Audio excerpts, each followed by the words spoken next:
नमस्ते दोस्तों, मेरा नाम है गजानन भूमकर और आप देख रहे हैं द ग्रेट विचार, आप सबका चैनल। गौतम बुद्ध का जीवन हमें ये चीज़ दिखाता है कि शांति और चुप्पी में कितनी अद्भुत शक्ति होती है। गौतम बुद्ध कहते हैं, शांति वही होती है जहाँ हम अपने विचारों को शांत कर सकते हैं, जहाँ हम स्वयं से समझौता कर सकते हैं। पावर ऑफ साइलेंस कितनी होती है ये दिखाने के लिए गौतम बुद्ध की एक बहुत ही प्रसिद्ध कहानी है, बहुत ही मशहूर कहानी है। चलिए आज उस कहानी के बारे में जानते हैं। एक ज़मींदार था, उसके यहाँ पे दो लोग काम करते थे। एक था कबीर जो एक मज़दूर का काम करता था और दूसरा सारे मज़दूरों का मुखिया। कबीर बहुत ही मेहनती मज़दूर था, अपना सारा काम अपने दिए गए वक्त पर पूरा करता। लेकिन मुखिया जो था तो उसको कबीर से कुछ प्रॉब्लम थी। वो ना तो कबीर से अच्छे से बात करता, सारे मजदूरों के सामने कबीर की गलतियां निकालता और उन गलतियों को लेकर कबीर को सबके सामने डांटता। कभी कभी इन दो चीज़ों के बारे में कबीर और उसके मुखिया में अति बहस बढ़ जाती तो फिर झगड़े का रूप ले लेती। मुखिया के इस व्यवहार से कबीर का मन काफ़ी दुख था। इसी कारणवश कबीर काफ़ी दुखी रह रहा था। उसने सोचा कि अपनी समस्या को लेकर वह गौतम बुद्ध के पास चला जाएगा और एक दिन गौतम बुद्ध के मठ में वो चला गया। उसने बताया कि कैसे उसका मुखिया उसके साथ बर्ताव करता है और कैसे दोनों में बहस छिड़ जाती है और बहस फिर बढ़ते बढ़ते दोनों के झगड़े में परावर्तित हो जाती है। बुद्ध ने सारी बातें सुनी और कबीर से बोले, ठीक है, मैं तुम्हें एक मंत्र दे देता हूँ।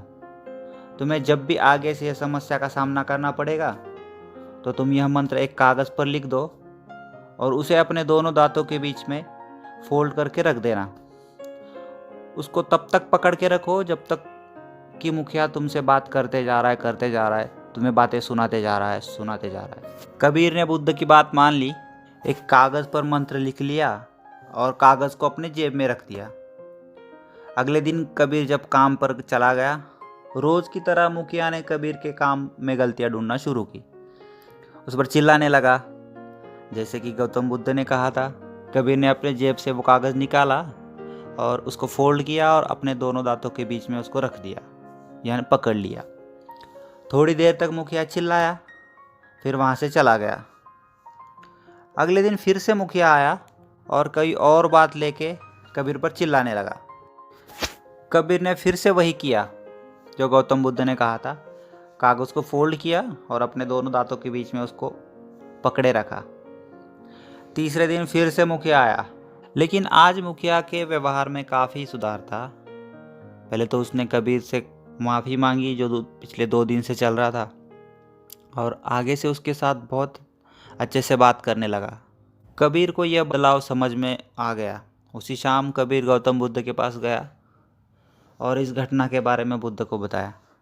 कबीर ने पूछा, मुझे बताइए, उस मंत्र में ऐसी क्या शक्ति है जो मेरी समस्या इतनी जल्द सुलझ गई? बुद्ध ने कहा, कबीर, शक्ति उस मंत्र में नहीं है, मौन में है। गौतम बुद्ध कहते हैं कि मन की 2 स्थितियां होती है, या यूँ कहें कि 2 स्टेट्स ऑफ माइंड। एक होता है अशांत मन और दूसरा होता है शांत मन। अशांत मन में प्रश्न ही प्रश्न है और शांत मन में उन प्रश्नों के उत्तर। दोस्तों, साइलेंस यानी शांति आपकी क्रिएटिविटी को बढ़ाती है।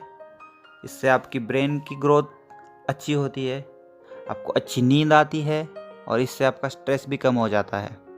चुप रहने के और भी कई फ़ायदे हैं और इसमें से सबसे इम्पोर्टेंट फ़ायदा है कि आप अपने आप पर कंट्रोल कर सकते हैं। साइलेंस या फिर चुप्पी केवल शब्दों का ना होना नहीं है, बल्कि एक मानसिक स्थिति है जो समझ, आंतरिक शक्ति और विकास को बढ़ावा देती है। दोस्तों, अपने मन को शांत करिए, अपने जीवन को संवारिए। आज के लिए बस इतना ही। मिलते हैं अगली किसी और कहानी के साथ। तब तक के लिए देखते रहिए द ग्रेट विचार।